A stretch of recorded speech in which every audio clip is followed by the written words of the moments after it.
Welcome everyone to another episode of Overcome Podcast.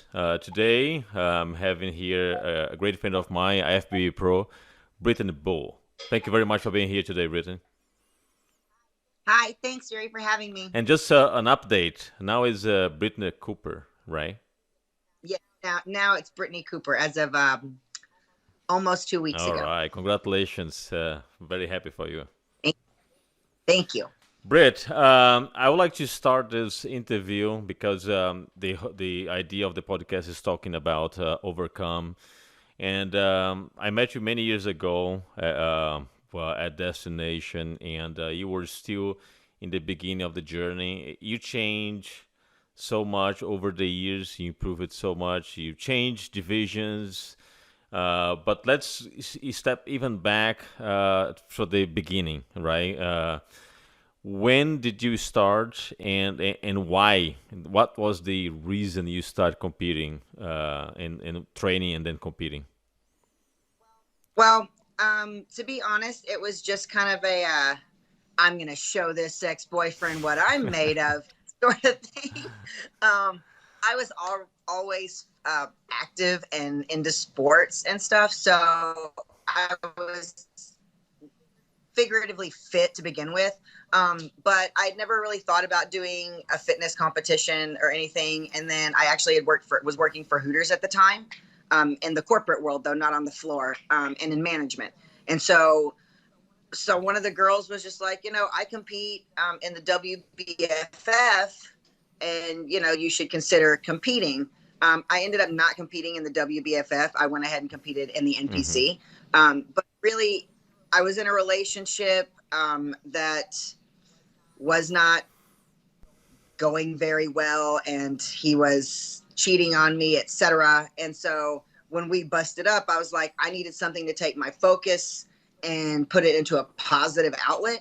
So when somebody said, well, you should try this, I was like, well, I mean, I work out, I work out already. I do cardio. I already do half the battle. So yeah, I'll try. And so that's when I decided to go into a bikini competition. So I started in bikini. Okay, so you started in bikini, which is a very different division that where you are today. And what drove you to change to physique later on? When It's really funny, I actually came across an old post that I had made back in like 2017 or something, and I had mentioned that I was getting upset at people for asking me if I was going into physique. Hmm. Really figure out why I would be upset, but I guess because I didn't want to look. I can remember telling people I don't want to look like that. Like, I don't want to be that muscular. I don't want to get that lean. Um, And so over the years and over the course of time, it truly did just, my body just developed into a way that I hadn't foreseen or really couldn't have imagined. Hmm. I thought, until I stood next to Dana Lynn Bailey, I thought she was a massive person, but she's not. She's actually a little, like, a smaller, more compact person. Same thing with a ton of these other competitors. You can, on Instagram and Facebook, they look huge because that's what posing and bodybuilding is about, is illusions and angles. Hmm. And then you in person and they're 5'2", and really no bigger than you are. But it's just about the way you present it on stage. So I don't I don't really know that I had a goal to go into women's physique. I just continued to want to be better. I wanted to see more. I wanted to see where I could go. But even now, I can still fully say, like, I do not have any drive or want to go into women's bodybuilding. I don't feel that I have the frame to hold that much muscle, and I don't necessarily. Um, I don't want to put in what it takes. Take that however you Hmm. want, to get to that level of development and Yeah. muscularity. That's not my. I really enjoy where I'm at now. It's comfortable. It doesn't feel too heavy. I mean, like, of course, I have joint pains and aches and that and the other, but I mean, I'm getting older. So, I put my body through stresses, but I don't feel uncomfortable Hmm. anymore. And I kind of have to get really uncomfortable to get where I am now. So I can't imagine how uncomfortable I would have to get to continue Yeah. on to, like, a women's body. So No, I think you found your sweet spot for sure. And the evolution of your physique shows that. I was actually before the interview watching a video of the Chicago Pro that you got third place. And it's interesting that during the interview you said the first question was, what did you do different? Because on the previous show you got 12th place. And now you got third, and you said, we doubled my food. And yes, was and it's crazy the amount. I mean, I think this past year, so I hired Hyacinth like at 19 weeks out or so. And so I didn't really give him much of an off season to work with. But at like 12 weeks out, I was probably eating upwards of 3,000 calories, 3,030, I mean, 3,500, I feel I got up to at one point. And it was just like so much food, but it was quality food, like good food. And it showed, it pays off, you know? yeah, yeah, no, you look fantastic on that show for sure. It was a problem for you to actually digest and go through that double your amounts of caloric intake from one show to the other, or you did just fine? I did just fine, surprisingly. I don't really feel I have a lot of gut issues, or I try and take care of my gut health, probiotics, and I try and, make sure that I'm paying attention to how certain foods make me feel, what makes me feel really bloated, what messes my stomach up. That way I can try and avoid those as much as possible. So I didn't really have any troubles digesting. This past time, actually, I had more trouble with water than anything. But no, like my gut health has always been, I've been very fortunate with my Yeah, gut health. actually, one of the most impressive part of your body is the abs. It's always shred. So I don't think you have any So problem at all. and honest, like the first place off season weight goes for me is my midsection. Like hands down, my abs are the first thing to go. Um, and so it's really interesting to me that my waist actually comes in as small as it does for show, because it truly is one of the first things that blows out in off season. Like I will have striations in my quads and even some in my glutes, but I'll have no Really, abs. I never saw a picture of you without abs. That's new. Uh, I I mean, I've people talk about genetics in this sport a lot, and if you look at my mom and my grandma and even my nana on my dad's side, like my nana's a larger statured woman, like she's taller. But the rest of the women in my family hold every bit of weight right in our stomachs. So it's very interesting to me that my waist comes in as small as it does. I don't really know what to attribute that to, because or what to contribute that to, because I don't even really train abs. Hmm. In- So I mean, I might start to train abs maybe like a month out, like just to kind of give them like a little Yeah. pump. But in all honesty, I spend a lot of time with, I don't want to say vacuuming, but I started working on my vacuum this past year. I walk around belly button to spine 90% of the time. Posture sake, I guess. I feel like it helps my posture. I used to wear waist trainers like all the time. I don't really anymore unless I'm training. Do you But feel? Did I you mean, feel any difference when you were wearing those?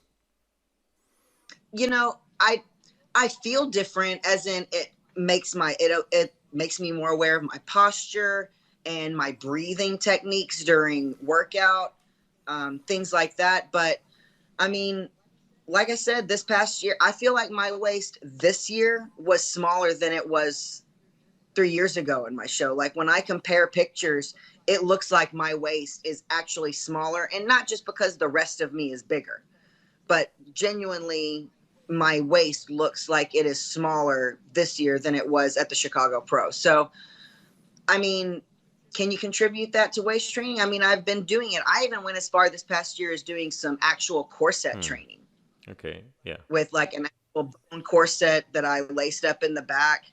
Um, you know, It's hard. It's hard. do I It's work hard to out? tell because there are so many little things that you do to improve, at the end of the day, is more like the entire package. It's hard to say I, precisely was I this. yeah, Yeah. I was just about to say, I think truly the because people have asked me like, what do you do to get your small waist? I think it's just a culmination of all the things that I do on the daily. Like I am very midsection conscious when I'm walking around on the daily, even if I'm in a t-shirt. Hmm. So Yeah.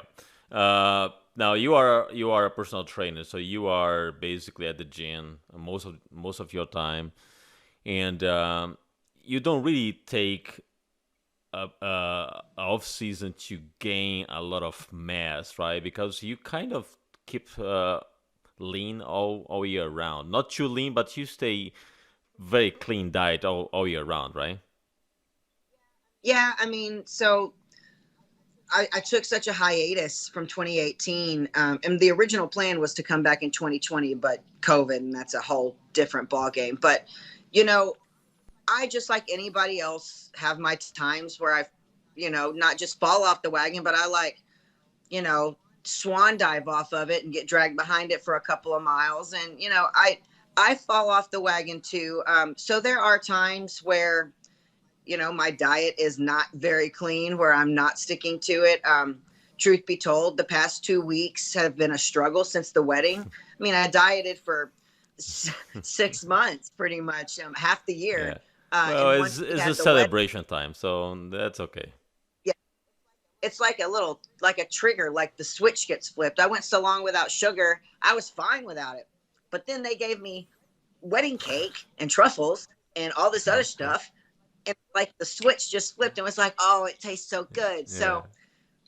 So there are times when I come off, I do try and maintain something that is able to be reeled back in. I thrive in routine. So I'm still getting up and doing cardio in the morning. I'm still trying to hit my meals at the time of day so I can get to bed at the relatively same time that I have Hmm. been. So I do try and keep it for the most part in control. But there are definitely times when I'm vulnerable, just like I'm Yeah. human.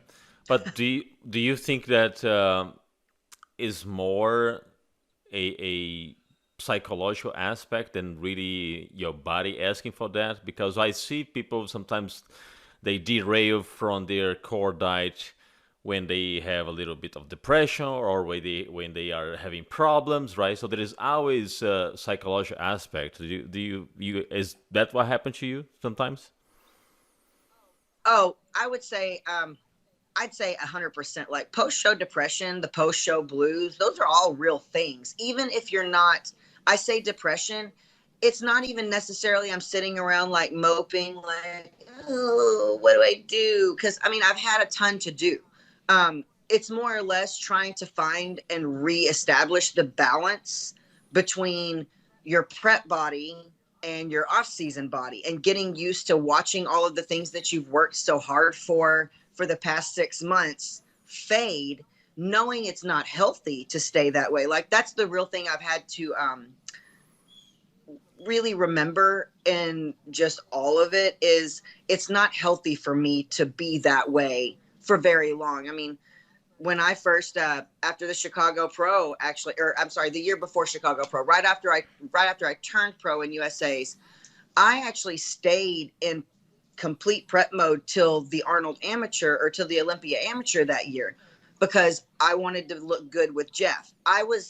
We went and got a DEXA scan done and I was in like periosteoporosis. I was like 35 Wow. and they were telling me density was because my estrogen had been so low for so long that my bone density was suffering. And so I needed to gain weight. Like I had to get my hormones rebalanced. I had to get those things going again because I was having joint pain that, you know, I would not assume I would be having at 35.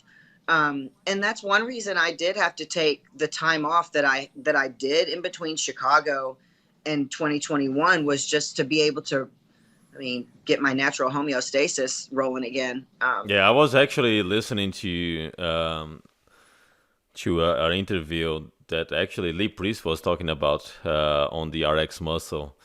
He said in the 90s, people usually on off season they were just like fat big guys, and he was talking about his own example that he gained a lot of weight on his off season. And nowadays with social media, everyone wants to look good all year long.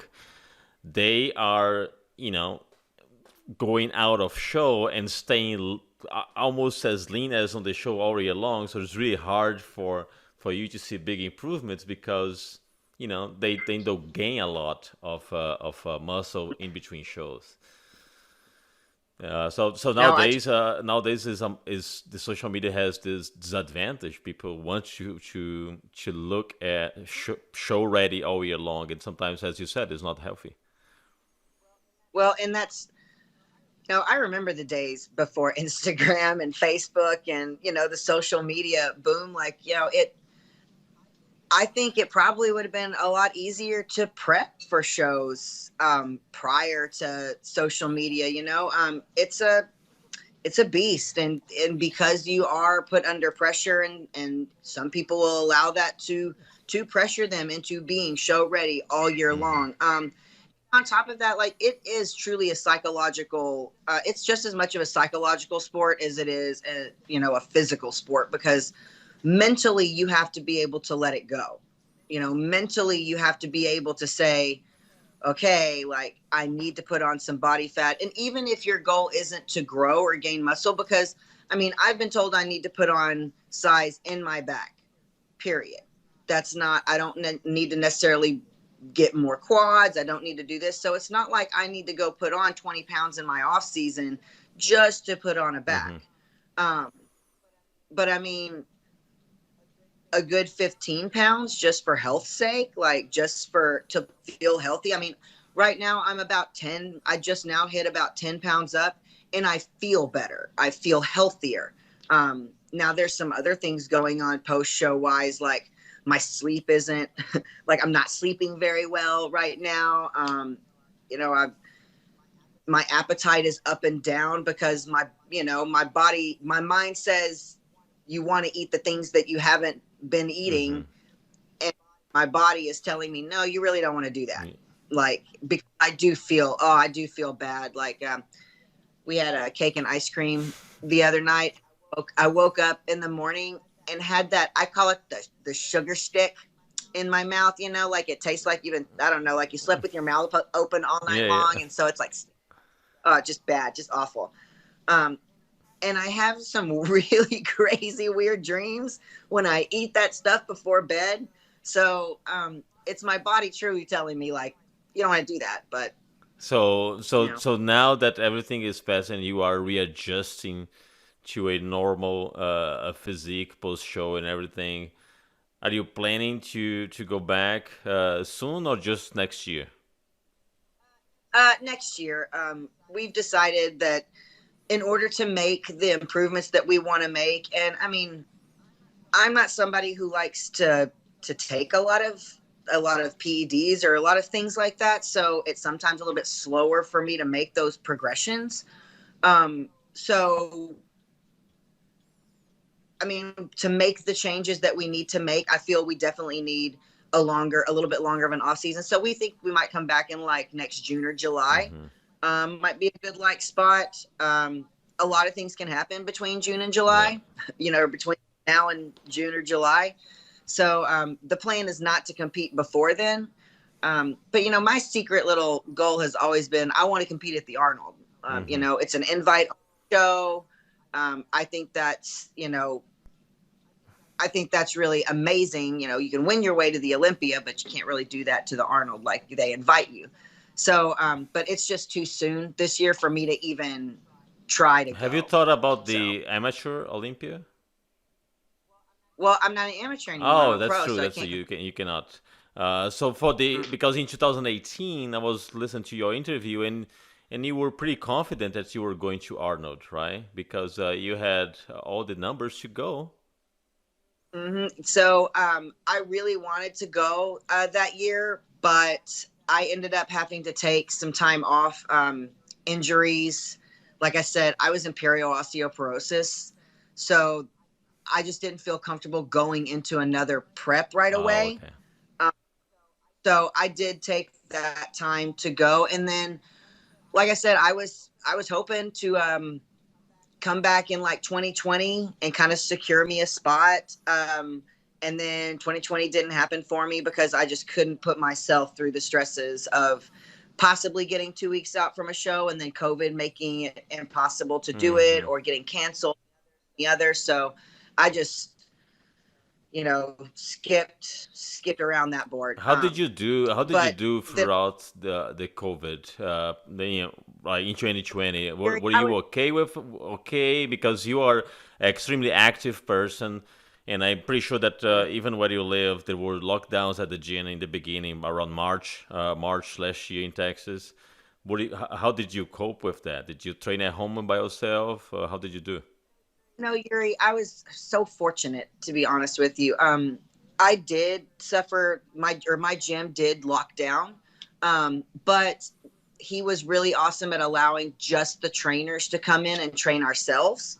It wasn't open to the public or anything, but he allowed us to continue use of the facility. So that was really awesome. I did have to like figure out how to train my clients out of their homes. And most of them are okay with that. They're lifestyle clients. They're, older, middle age. Some of them are my age, but women with families who are just wanting to look good on the daily. It was really easy to transition to at home workouts for them. But I was very fortunate. I If I got COVID, I didn't know it. None of my immediate close family really suffered from it. All of my family decided to get, like my mom and my grandparents decided to get the vaccine. So um, they kind of stayed, they stayed within the walls of their own confines until they were able to get the vaccine. So I didn't even really get to see much of my family during that time. But for me personally, Jeff and I, we were very fortunate. Jeff's job wasn't, I mean, he works for AT&T. So he's got kind of job Hmm. security. And like I said, my clients all were ready and willing to just let's figure out how we can keep this going. So very Yeah. fortunate. I know people were not, and that's extremely sad. But for us, like, yeah, I'm very thankful how fortunate we Do made you out. feel that COVID has also brought more awareness for people that were not even exercise to say, hey, I think I need to exercise? Because I saw a growth of home gyms, people buying equipment and everything. So looks like a lot of people use this time to also get into fitness. Do you feel the same?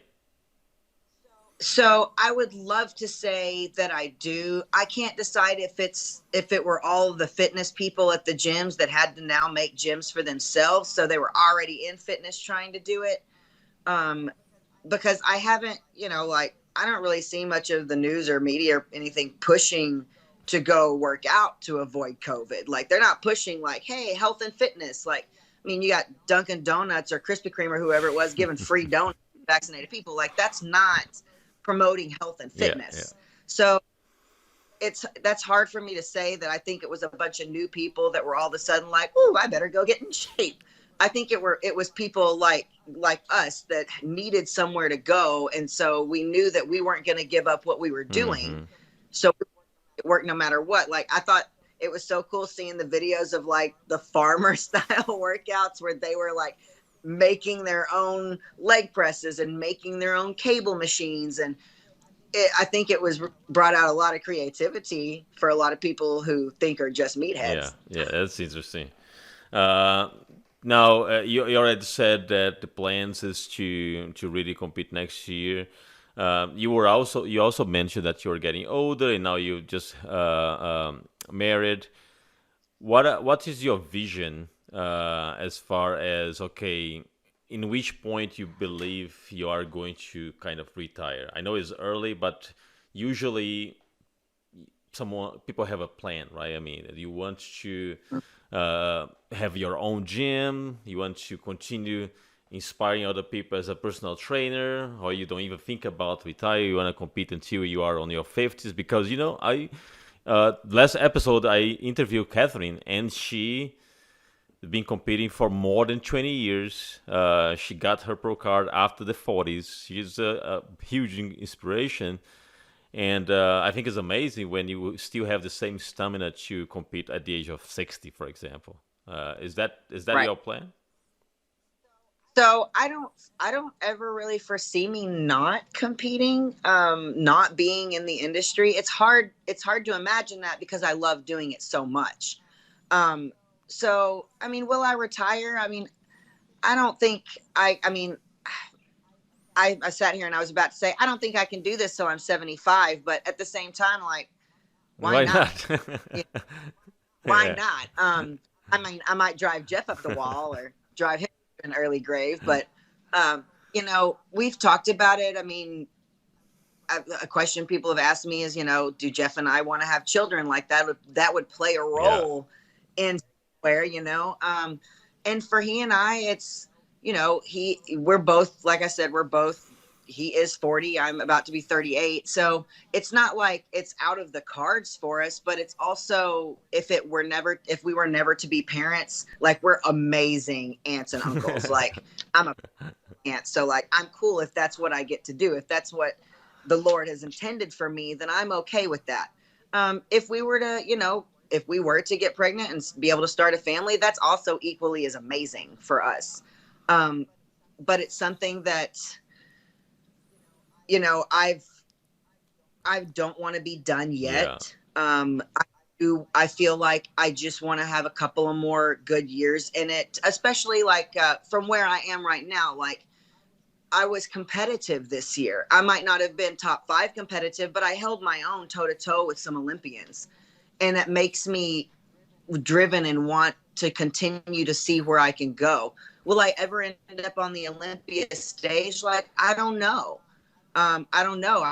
Who knows, where the division will go, Right. from here. But I do have the curiosity and the want to just see what next year can bring for me. And, again, like I've told Jeff, like, if I can just go and be competitive at the Arnold, compete at the Arnold, that's really my big goal show. Like, I would love to stand on the Arnold Yeah. stage as an invited athlete. Hmm. So that's kind of my goal. And if I could do that, then I feel like I could retire a fulfilled competitor. But I mean, I've always been an Yeah, athlete, and I and knew this would be a hard answer for you because we notice when people are passionate about this sport, right? And you are. I mean, you demonstrate that all year long with your posts and just even the time that you were off, you were always very, motivational and for everyone to train, and you were always there. So clearly you love doing it. So for you and for many people that love doing it, it's hard to say it's time to stop, right? Because it's part of you. well, and I don't think Jeff would ever ask me to stop. Like, he mentioned, because I told him, I said, yeah, I'm gonna go ahead and start off season, like a real off season, like eating what I'm supposed to be eating, not like cookies and cake. And he said, what? He's like, you're just ready to start. He's like, you're ready to go, aren't you? And it is like, I'm ready to build towards better, but at the same time, like, I also know that that's already, like, you're already fixing to get into this, which we all know off season and prep is totally different. At least I'm not Hmm. hungry in off, so but he would never ask me to stop because he competed too. Like, he knows what it feels like to be on stage. He knows what the rush is, the adrenaline, like the satisfaction of seeing all of the hard work like come to Yeah. fruition. So he never asked me to stop. But so it is a hard question because of course someday, like, will be my last day on stage. But I just don't know when that'll be. And you have people like Kat, and I mean, I know you've had Claire Hmm. on before.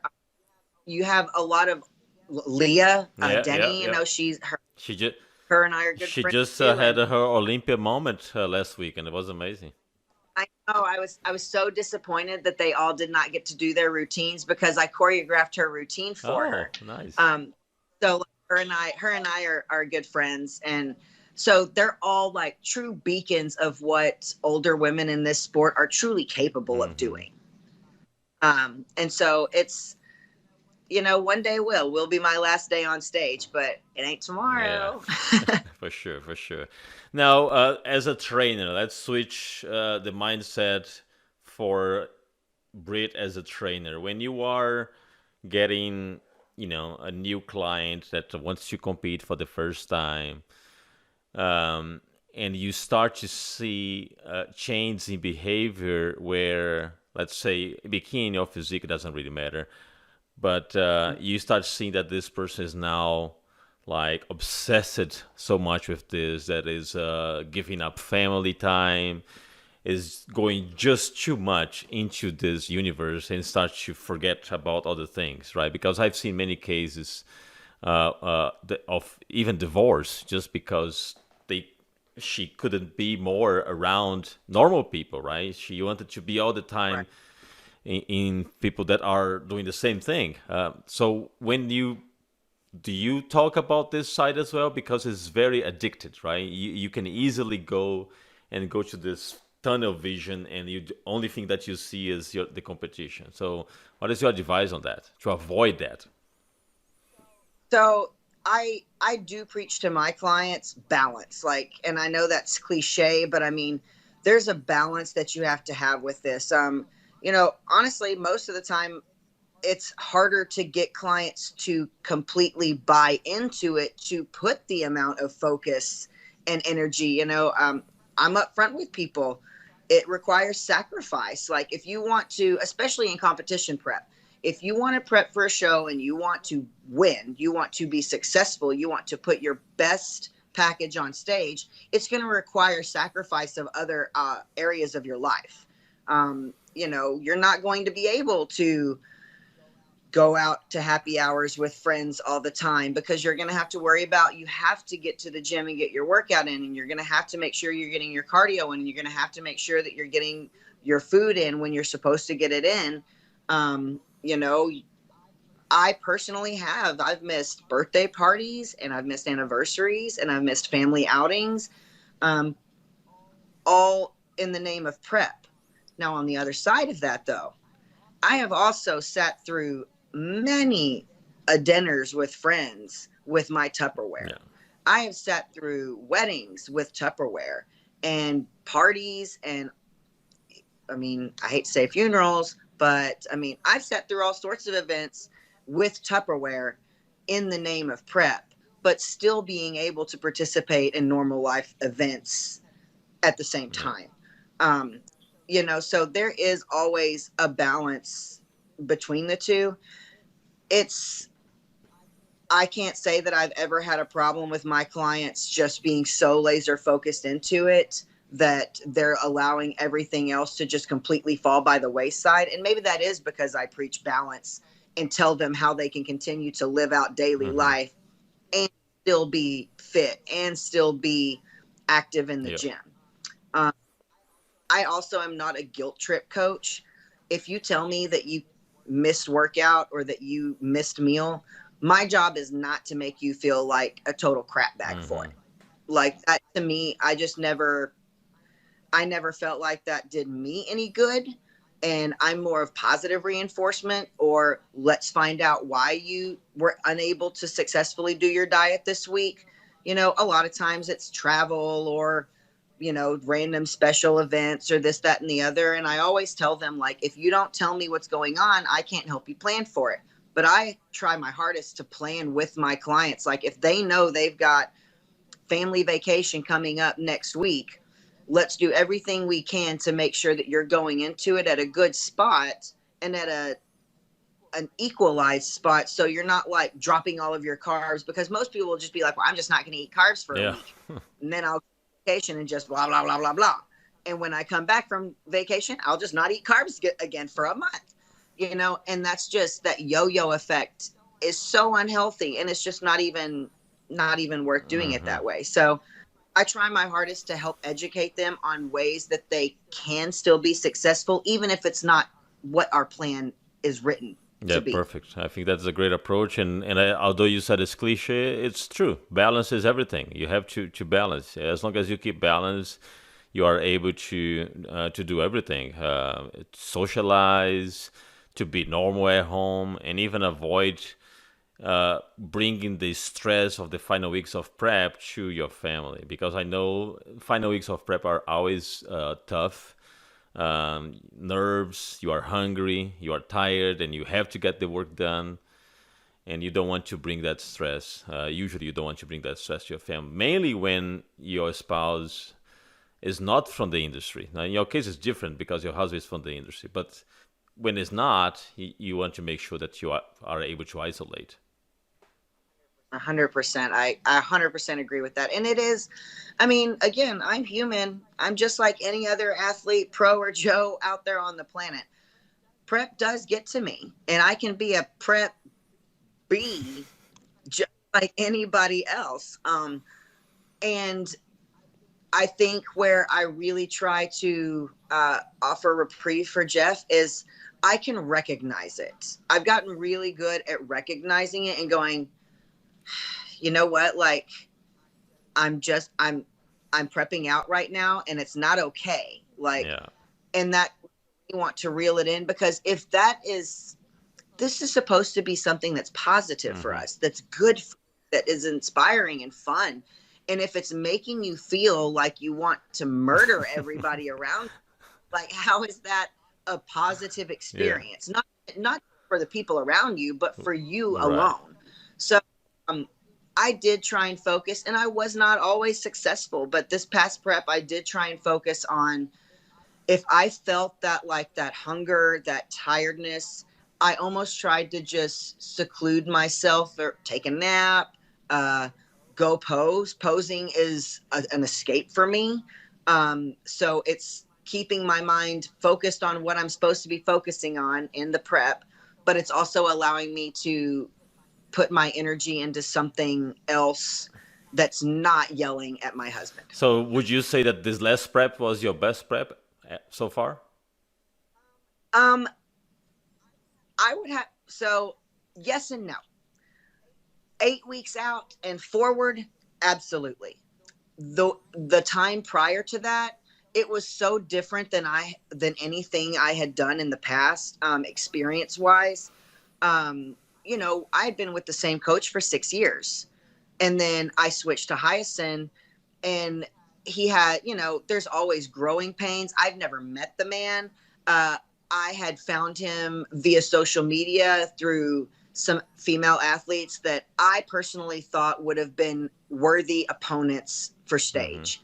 Um, People like Stephanie Flesher, Alyssa Kessinger, like people like that I liked what their bodies were doing, and he was the one that was at the helm. So what better way to like beat your competition than get your competition's coach? Yep. So that was kind of my mentality, and it was different, and my body put up a fight. It wasn't as easy as it had been in the past to get to where I was, and I once we got my blood work done and everything, we figured out why. If your blood work isn't, if your blood isn't good, if your hormones aren't doing what they're supposed to be doing, then it's almost impossible to get stage Yep. ready. So once we figured that out, and that was at about 8 weeks out, it was full speed ahead. So, and we made like some changes to the diet. Like I had been on majority rice. For some reason, rice just isn't kosher with me, I guess. So we moved me back over to Mm-hmm. potatoes. And once we made like little tweaks like that, it was smooth sailing. And then, so that's why I can definitely say, from 8 weeks out prior to the Texas Pro, so I guess the last 12 to 13 weeks of prep that I had were by far the best and the easiest prep. And Um, the I package, do you believe it was the best package you brought to stage? oh, 100%. And bless Hyacinth's soul. I'm a question asker. Like when we're in prep, I'm like, why am I eating this? Why am I doing this? Why? And it's not me questioning, it's me wanting to know, like needing the logic behind the method behind the Mm-hmm. madness.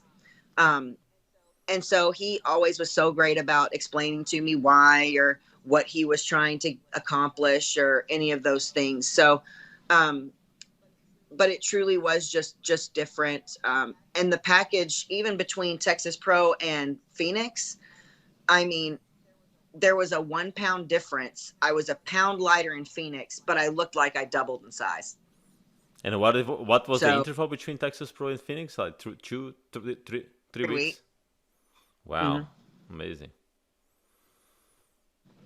Yeah. So, and we right after the Texas Pro, I mean, we decided immediately that I was going to jump into Phoenix.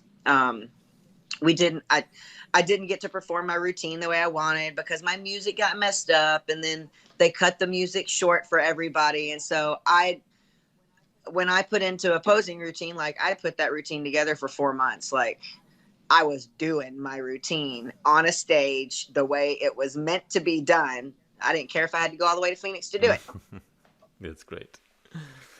That's awesome, Britt. And I think that everything you said about the mindset of your clients and the balance, you also learn a lot over time because you just mentioned that in the beginning you were not able to handle as good as you are handling today the final weeks of prep. So you also learn through trials and errors and how to know better yourself.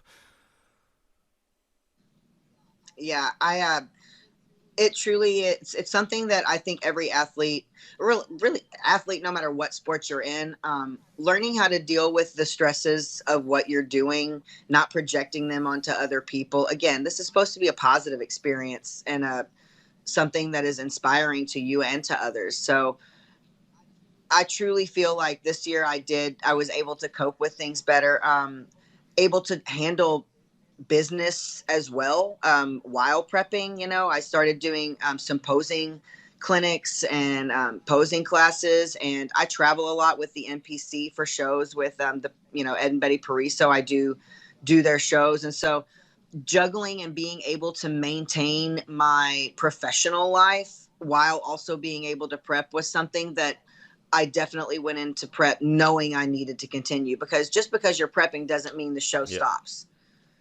And contest prep and competing on stage is very expensive, whether you're a pro athlete or Hmm. not. Like, we might not have to pay $600 of registration fees every show if you want to do more than one division, but we do have to pay to get to where we're going. Like, and if you're working without sponsorship, or without financial aid from people or companies, then it can become a very expensive trip. I was very lucky that, especially for Phoenix, I had some people jump in.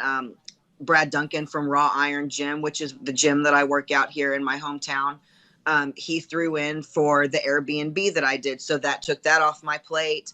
Um, my suit maker, Karen, she sponsors my suits, and those are sometimes thousands of Yeah. dollars. So competing can be a very expensive sport, and I've been lucky enough to have people help pitch in. But I mean, just the food alone, especially nowadays, like, you can't, if you're eating beef, which luckily my family, we do our own cattle, so I don't have to worry about that. But I mean, salmon got up to, like, I don't know, $14 a pound, and I was eating it every single night.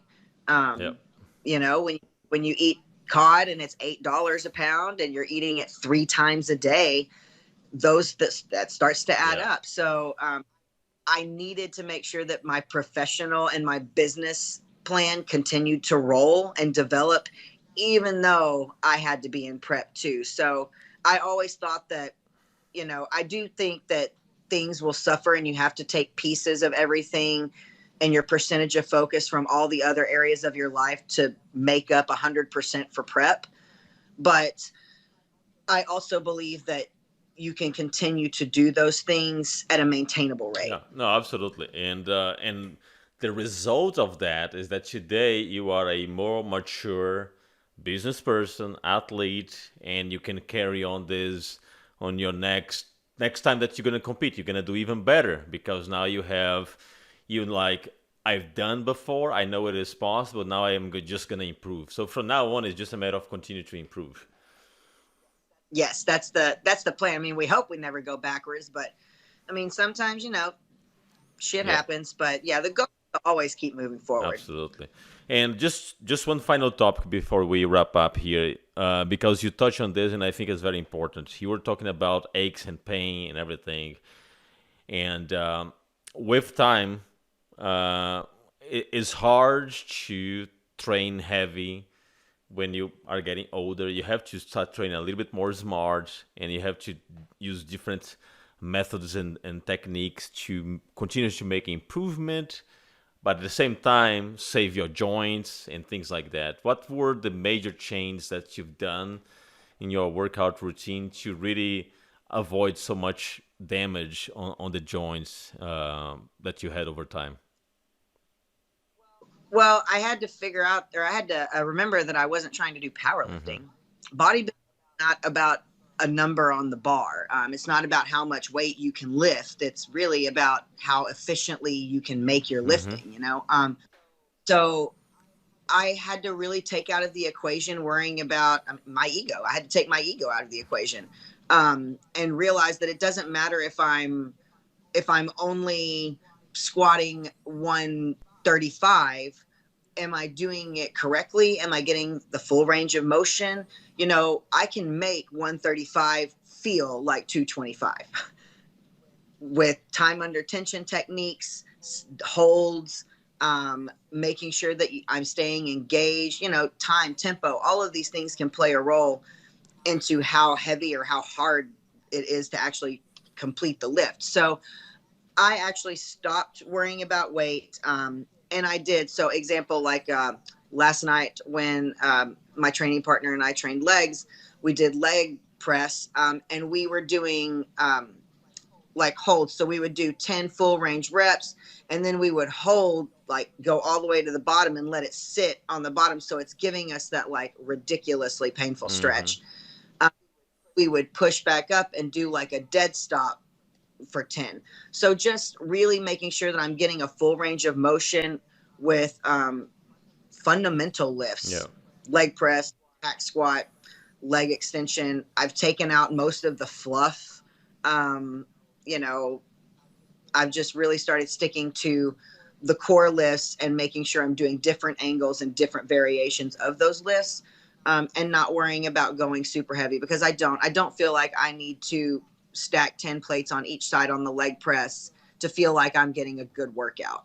And and It and really, it honestly puts me in more mm-hmm. pain and uncomfortability. And then I'm not able to train again for a week because I'm in too much, pain, and my joints are too stressed to even like think about training again. Because now you receive the feedback that you need to improve your back, and back we know is a big muscle, sometimes requires some heavy lifting. So do you have a strategy to continue to improve your back without having to pound a lot of pounds of heavy workout?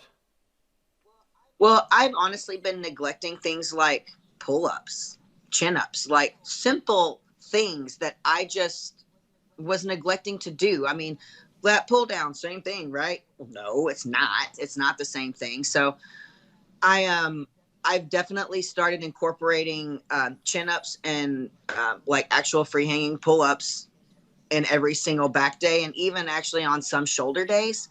I don't want to overdo them, but my goal, like, it's sad to say and it's so embarrassing, but I can't even do 10. I can't even do 10 pull ups like on my own. Um, and honestly, the heavier I get in off season, the harder that's going to be to do Mm-hmm. anyways. Like the more heavier I am, the harder it's going to be for me to pull my fat butt up there.